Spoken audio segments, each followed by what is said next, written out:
Leaving him was the biggest mistake of my life. Preface. All of the names mentioned in this article have been changed.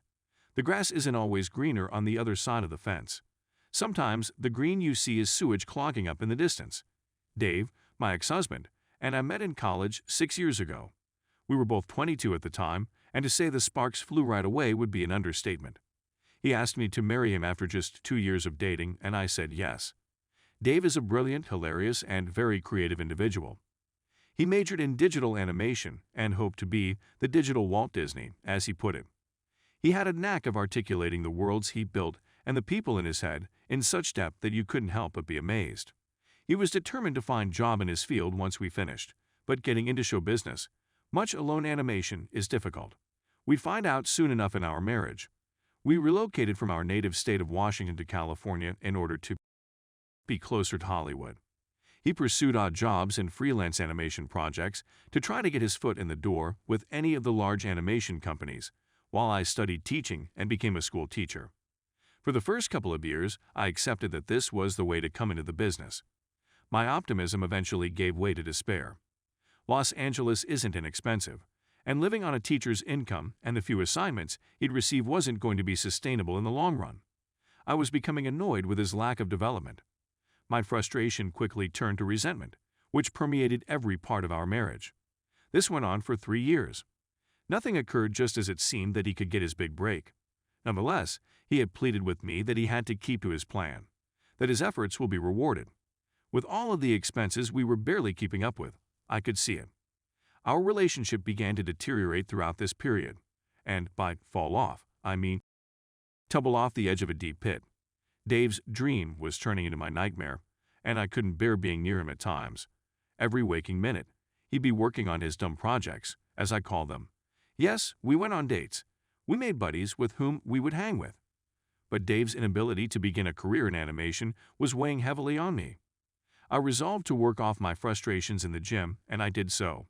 When I wasn't working, I went to the gym on a regular basis from 2018 to 2019. It was there that I met Kevin. Kevin is a native of Los Angeles. Through and through, he's a collie boy. I wasn't in terrible condition when I began, which is why I believed Kevin was interested in me. It began with some casual conversation, as it usually does. His attention got more intense as I made headway in my gains. I was aware of what he was up to, but I did nothing to prevent it from occurring. I was so unsatisfied with Dave's life that I welcomed Kevin's attention. Dave took note of how my body was changing and was grateful for it, but I'd stopped returning that love. I began to look at him with contempt, and in retrospect, I realized he didn't deserve it. I withheld love and closeness from him, which was a nasty, filthy thing to do to him. It would not, however, be the last. Things between Kevin and I improved as the months passed. I was going to see him outside the gym quite soon. We were going on full-fledged dates. I'd lied to Dave, telling him I was going to hang out with work pals, but actually I'd spend the nights at Kevin's. And certainly, those evenings would be spent doing more than simply watching TV and exchanging fitness advice. Dave was completely unaware of my adultery, but he was fully aware that I was dissatisfied with how things were going between us. But he worked hard to make me happy. He was doing all he could to help us, and all I could offer him was apathy.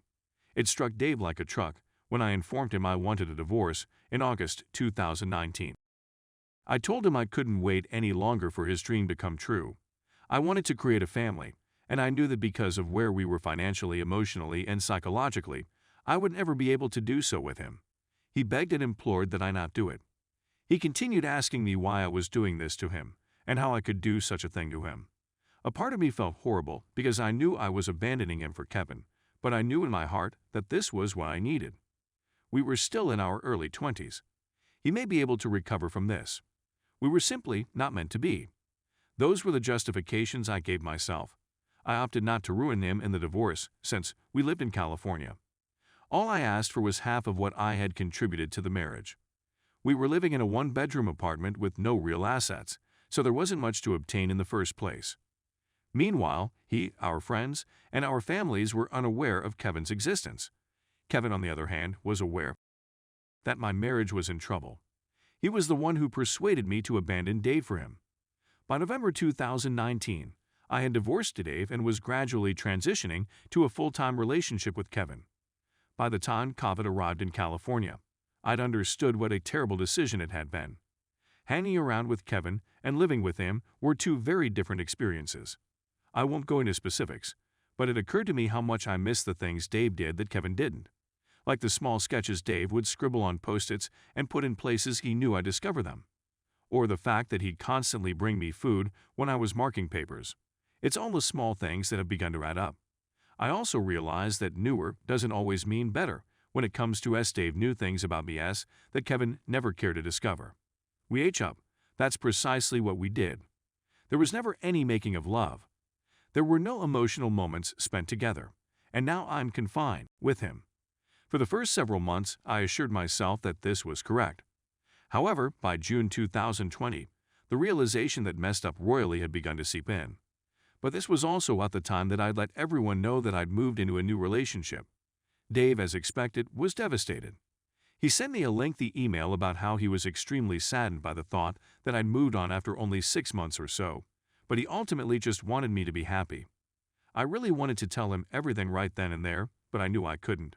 I'd cheated on him for months, lied to him, and basically abandoned him for another guy. I couldn't bear the thought of doing that to him.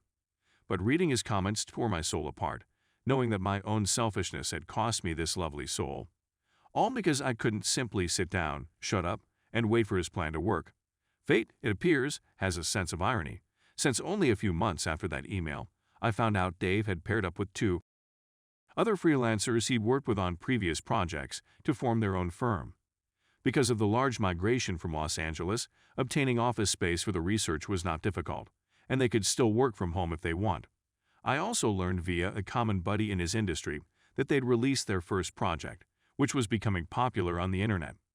This made me feel like a complete jerk. I was under the impression that leaving him for Kevin would set me free, but it was the exact reverse. He was the one who was set free from his selfish, demanding wife. Kevin and I divorced nearly a year to the day after I informed Dave I wanted a divorce, in August 2020. Our whirlwind affair came to an end with a gentle breeze. Months of being together revealed that we were great as buddies, but not as a relationship. A month later, I moved into my own home. That's where I've been ever since.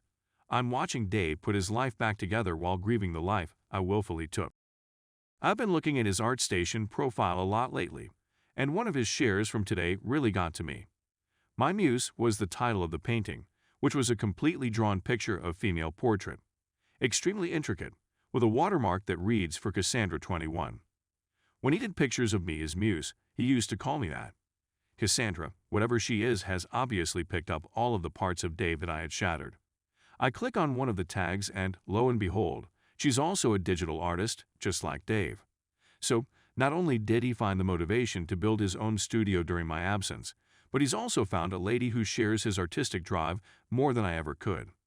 I'll carry the guilt I feel for hurting Dave and abandoning him to my grave. After lurking in this sub anonymously for months, seeing that artwork moved me to make this post. How could I have been so dumb, obstinate, and deafeningly D? I'm not sure what I'm going to gain by sharing this.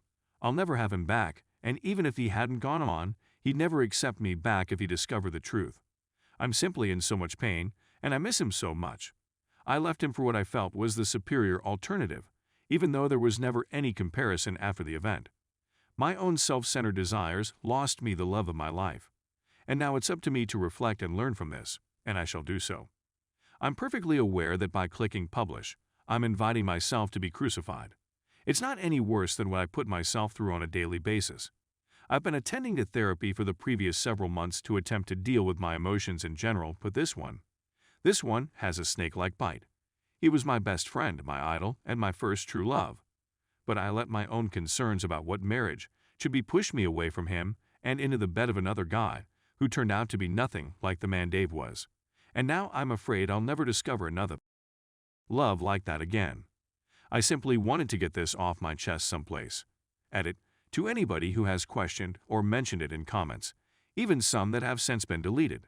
I have no intention of winning him back or even connecting with him. He's happy, healthy, and has met a lady much more worthy of his love than I could ever be. When the current school year ends and my lease on my present apartment expires, I plan on resigning from the school where I work and returning to Spokane. We'll be separated by thousands of miles, and there's no way I'll ever run into him since his parents have moved to Northern California. He'll never have to see or talk to me again. In terms of romance, I believe it is preferable for me to stay alone for a time. I'm 27 years old and have plenty of time to find love and build a family. First and foremost, I must work on myself. When I return home, I'll look for a new therapist and begin the process of sifting through my baggage.